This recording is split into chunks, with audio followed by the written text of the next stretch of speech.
In this video, we will discuss another application of biotechnology in medicine, that is production of monoclonal antibodies. Now we know that antibodies, they are produced inside our body to fight against antigens.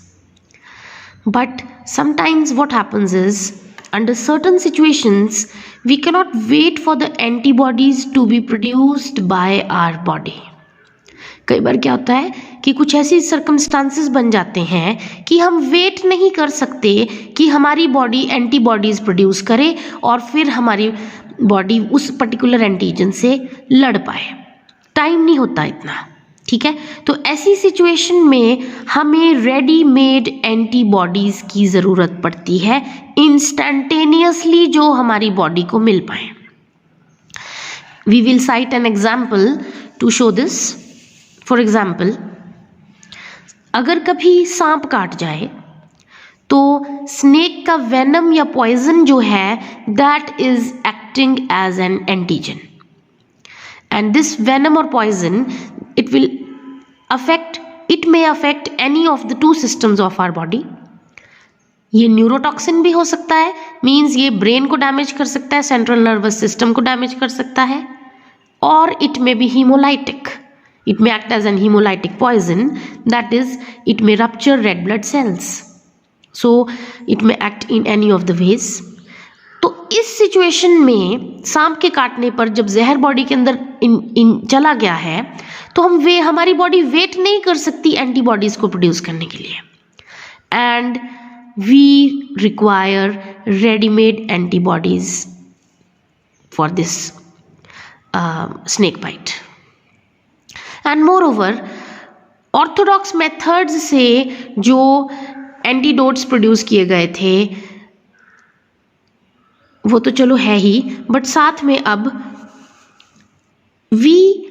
हमारी body जो है सिर्फ एक ही type की antibodies चाह रही है, means which are very specific in their nature.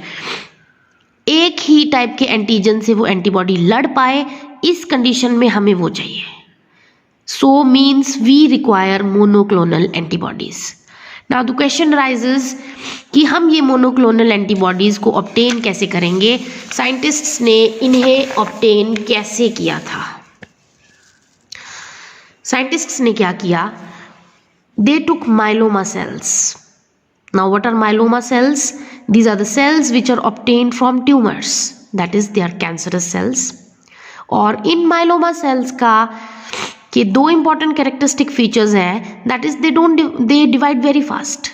We know that cancer is uncontrolled cell division, ठीक है. ये सेल्स बहुत ज़्यादा फास्ट डिवाइड करेंगे and they will divide outside our body also, ठीक है. ये दो इंपॉर्टेंट कैरेक्टरिस्टिक्स हैं माइलोमा सेल्स के. And secondly, they took lymphocytes. Now we know that lymphocytes they produce antibodies, है ना. बट हम चाह रहे हैं कि ये लिम्फोसाइट एक पर्टिकुलर एंटीबॉडी ही प्रोड्यूस करे, ठीक है. तो we are going to stimulate this lymphocyte with a particular type of antigen.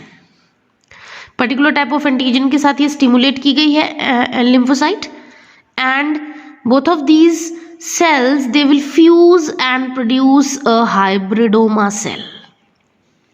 In myeloma cell और लिम्फोसाइट का जो फ्यूजन प्रोडक्ट है दैट इज हाइब्रिडोमा हेयर.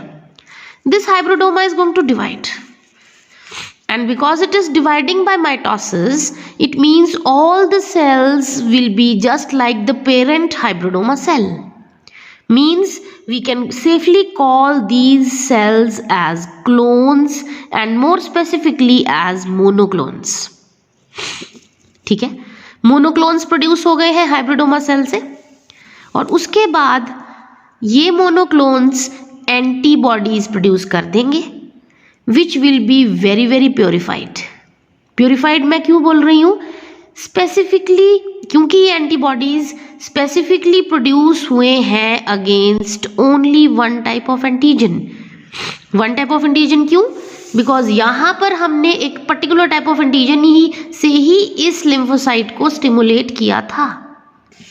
तो यहाँ पर जो एंटीबॉडीज प्रोड्यूस हो रही हैं they are highly specific, they are highly purified and we can safely call them as monoclonal antibodies.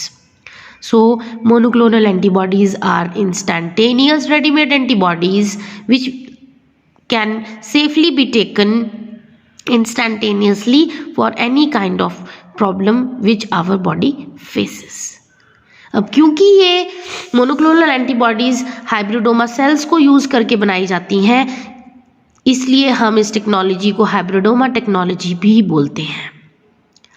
कई बार अलग से क्वेश्चन आ सकता है, what is hybridoma technology, what is the role of hybridoma technology in the production of monoclonal antibodies. ठीक है. और साथ में साइंटिस्ट्स ने जो माइलोमा सेल्स ली थी इस चीज को करने के लिए they were taken from bone marrow tumour. Remember this point also. कहाँ से ली गई थी? बोन मैरो के ट्यूमर से ली गई थी. So this production of monoclonal antibodies is also a very important application of biotechnology. Thank you.